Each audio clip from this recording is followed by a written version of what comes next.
Hello everyone, it's Olivia Grace and I'm back with another video, and today we are talking about the law of attraction versus the law of assumption, which is more powerful and what is the real difference between the two. Okay, so before we get into the video, I want to ask you guys to like this video if you like this video and to subscribe if you are interested in the topic of manifestation.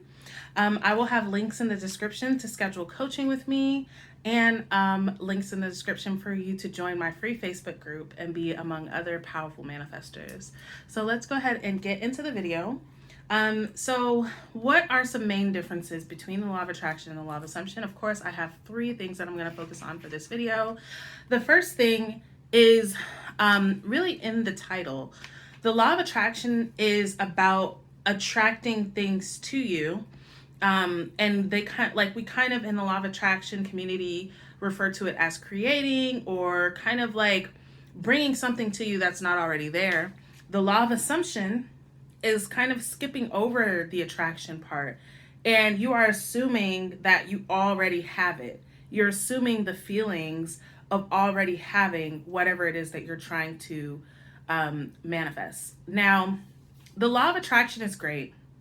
And they really, both of them apply. You're still using the law of attraction, but from my personal experience, the law of assumption is more powerful and works better than the law of attraction, because when you think about the fact that your thoughts, your feelings, your beliefs are manifesting all the time, if you are assuming that you have something now, it can show up in your reality all that much quicker than if you're waiting to attract something, which I feel like the law of assumption is a lot of waiting for something to enter your life, or waiting for something to change, or looking on the outside for something to change, whereas the law of assumption is more looking on the inside and assuming the change, assuming the wish fulfilled on the inside, and then seeing that change being reflected back to you on the outside. So that's the first difference. Is the law of attraction is about bringing things to you. The law of assumption is everything is already inside and you are accessing that. Okay, so the next thing that kind of piggybacks on that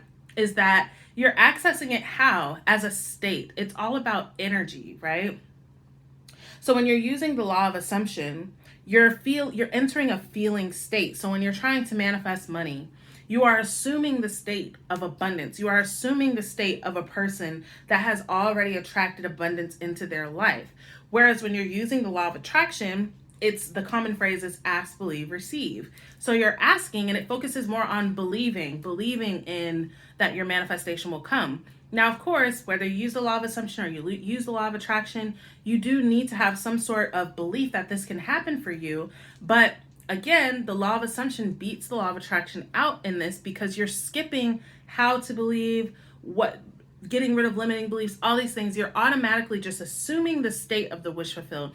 I don't have to believe that I can do this. I'm going to just pretend. You're using your imagination. I'm going to pretend that I'm already abundant now, no matter if I have $0 in my bank account. I'm going to assume the state, assume the energy of the wish fulfilled, and then that is going to reflect back into my reality, okay? Rather than I'm going to ask for it, which a lot of people get stuck in that step of asking, and then try to believe about it and then receive it. We go straight to receiving, which, as you can see, really the law of assumption is just kind of cutting out unnecessary steps. Now, your limiting beliefs, obviously, if you have limiting beliefs, then your manifestation won't manifest, whether you're using the law of assumption or not. But when you're using the law of assumption and you assume the state of the wish fulfilled, your limiting beliefs, whatever things that you need to let go of, will come up and show themselves to you. So you don't have to really go searching for what is holding me back and what am I doing wrong. You will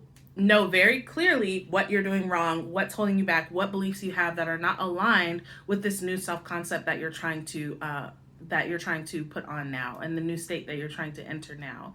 Okay, so it becomes clear to you all on its own just by you assuming the state of the wish fulfilled, assuming the energy, the attitude, the beliefs, the feeling. Really, your energy is what you're really working on with this. Of I've already gotten it, I've already received it. There's no need to ask, believe, or receive. I've already done it. Now what? Okay, and you can see how that can be a quicker way. The last thing that's the difference between The two is that when it comes to law of attraction, there are circumstances that apply. When it comes to law of assumption, circumstances do not apply.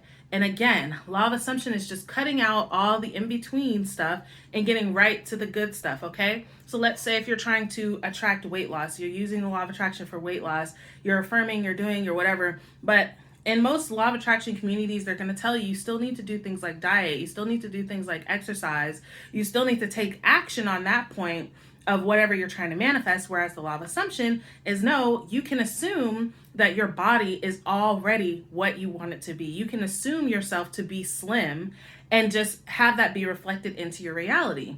Now, maybe when you assume that, the bridge of events may lead you to diet or may lead you to exercise, but whatever your bridge of events leads you to do, it will feel very natural. For some people, they have lost weight without any diet or any exercise at all, and it's really not necessary, you guys. I mean, that's the big thing with the law of assumption, is that nothing is necessary. With the law of attraction, there's a lot of necessities. There's a lot of ways you have to be, things you have to do, things you have to, all these other kind of things. Focuses a lot on techniques, right? Whereas the law of assumption focuses more on a state of being, how you're being, and that you can change that in the moment. That even if you've messed up, quote unquote, because you can't mess up your manifestation, that's an assumption. There's an assumption that you can mess up your manifestation, that you can do something wrong. That's an assumption, right? So when you're using the law of attraction, there are all these little things that are in your way, and you're not high vibe enough, and you're this and you're that, and these things are in your way. You can really assume your way around those things